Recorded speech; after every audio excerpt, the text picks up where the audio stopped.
Okay, so another tip I want to show you guys is how to import hand-drawn elements into Illustrator and use them in your designs. So a good example, and a reason I do this a lot, is for signatures. A lot of people like to add a hand written signature to their collateral, whether it's a letter or a card or a postcard. So I recently did this for a project, and I literally had them just write on a piece of paper and text it to me. And this is what I got. You can see here that it's not a super clear, clean photo, but it does not matter. So if I screen share here with you,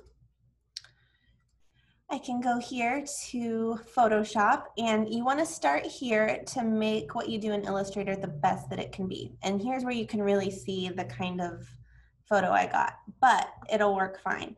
What you want to do is maybe use curves, but really we want to focus on levels, and you want to bring that black point down and the white point up.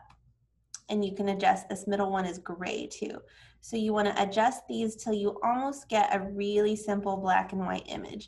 If I need to add, like I have some of that yellowing lingering, I can use curves and kind of adjust it even further. And you see here, it looks like it's almost just a plain black and white image. And then you can flatten that, save it somewhere where you know you can find it later, and then you can go into Illustrator, and you will navigate to where you saved that document. And I have the signature here, and I just drop it in. Let me scale it so you guys can see what I'm doing. Okay. Sorry guys, you can see even I'm not like 100%. That undo key command is my favorite key command all the time. So here I have the signature. And the reason I would want to do something like this is so I can apply it to a design as an EPS file or a vector. Here is the final layout of the postcard that we're going to be using it on, and you can see here it's now its own little vector file that can go over any background color, and I don't have to worry about a PNG looking a little sloppy or a JPEG where the background color would be solid. So you could also use this for anything that you've drawn by hand, and you just click on it and you go to image trace, and I always just automatically do make and expand because I definitely want it expanded, and it does the job.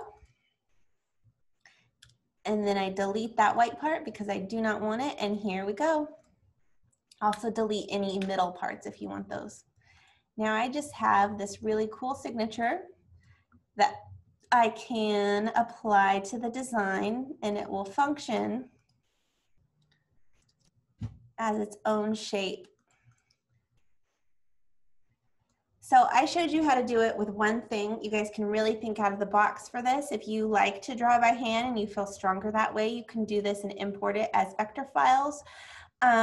There's a lot of different reasons and ways you might use this. This is just one way. But remember, if you have a really clean design, you can always just go Object, Live Trace, Image Trace, and it will convert that into a vector file for you.